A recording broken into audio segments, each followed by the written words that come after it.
45 days ಇಂದ ನಾವು tablet ತಗೋತಾ ಇದೀವಿ. 4-5 ಇಯರ್ಸ್ ಇಂದ ಇವಾಗ ಮನೆ ಕೆಲಸಗಳು ಮಾಡ್ತಾ ಇದ್ದೀವಿ.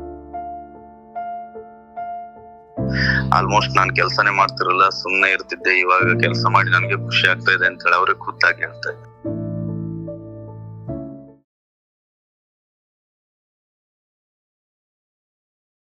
ರಾಕೇಶ್ ಪೇಷಂಟ್ ಅವ್ರು ಬಂದ್ಬಿಟ್ಟು ನಮ್ಮ ಫ್ರೆಂಡ್ ಅವ್ರ ತಾಯಿ ಸರ್. ಅವ್ರ ವಯಸ್ಸು ಬಂದ್ಬಿಟ್ಟು 57. ಹೆಸರು ಬಂದ್ಬಿಟ್ಟು ಗಂಗಾವತಿ ಟೊಣಪೆ. ಸರ್ ನಮ್ಮ ಹೆಸರು ವಿಕ್ರಮ್ ಅಂತ.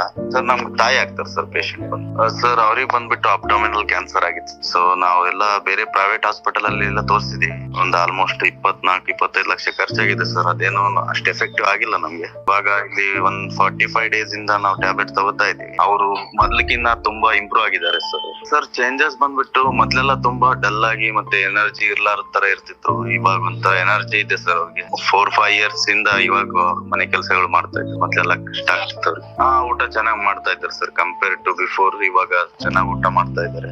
ಮಾತ್ರೆ ತಗೊಳಕ್ ಮುಂಚೆ ಅವ್ರ ಪ್ರಾಬ್ಲಮ್ ಗಳು ಬಂದ್ಬಿಟ್ಟು ಸರ್ ಕಂಪ್ಲೀಟ್ ಆಗಿ ವೀಕ್ ಆಗ್ತಿದ್ರು. ಅವ್ರಿಗೆ ಎನರ್ಜಿ ಆಗ್ತಿರ್ಲಿಲ್ಲ. ಮತ್ತೆ ಟ್ರಾವೆಲ್ ಮಾಡಕ್ಕಂತೂ ಏನೂ ಆಗ್ತಿರ್ಲಿಲ್ಲ. ಫೋನ್ ಅಲ್ಲಿ ಮಾತಾಡಿದ್ರು ಕೂಡ ಅವ್ರಿಗೆ ತುಂಬಾ ದಮ್ ಬರ್ತಾ ಇತ್ತು. ಮಾತಾಡೋಕಂತೂ ಆಯಾಸ ಆಗ್ತಿರುತ್ತೆ. ಸೊ ಇವಾಗ ರೆಗ್ಯುಲರ್ ಆಗಿ ಮಾತಾಡಿದ್ರೇನು ಅವ್ರಿಗೆ ಏನಷ್ಟು ಕಷ್ಟ ಆಗಲ್ಲ ಸರ್. ಇಲ್ಲ ಸರ್, ಇಲ್ಲ ಯಾವ ತರ ಸೈಡ್ ಎಫೆಕ್ಟ್ ಏನಿಲ್ಲ. ಸೊ ಫಸ್ಟ್ ಒಂದ್ 2-3 ದಿನ ಅವ್ರಿಗೆ ಬಾಡಿ ಅಡ್ಜಸ್ಟ್ ಆಗೋವರೆಗೂ ಸ್ವಲ್ಪ ಅವ್ರಿಗೆ ಒಂದು ಲೂಸ್ ಮೋಷನ್ ತರ ಆಗಿತ್ತು. ಅದು ಬಿಟ್ಟು ಮತ್ತೆ ಬೇರೆ ಏನಿಲ್ಲ ಸರ್. ಅವ್ರಿಗೆ ಇವಾಗ ಆಕ್ಚುಲಿ ನಮ್ಗಿಂತ ಅವ್ರಿಗೆ ತುಂಬಾ ಖುಷಿ ಆಗ್ತಾ ಇದೆ. ನಾನು ಪ್ರತಿದಿನ 3-4 ವರ್ಷದಿಂದ ಆಲ್ಮೋಸ್ಟ್ ನಾನ್ ಕೆಲ್ಸಾನೇ ಮಾಡ್ತಿರಲ್ಲ, ಸುಮ್ನೆ ಇರ್ತಿದ್ದೆ. ಇವಾಗ ಕೆಲಸ ಮಾಡಿ ನನ್ಗೆ ಖುಷಿ ಆಗ್ತಾ ಇದೆ ಅಂತ ಹೇಳಿ ಅವ್ರಿಗೆ ಖುದ್ದಾಗಿ ಹೇಳ್ತಾ ಇದ್ದೆ. ಸರ್ ಫಸ್ಟ್ ಟೈಮ್ ಬರ್ಬೇಕಾದವ್ರು ಕಂಪ್ಲೀಟ್ ಆಗಿ ಭರವಸೆ ಮಾಡ್ಕೊಂಡ್ ಬರ್ಬೋದು.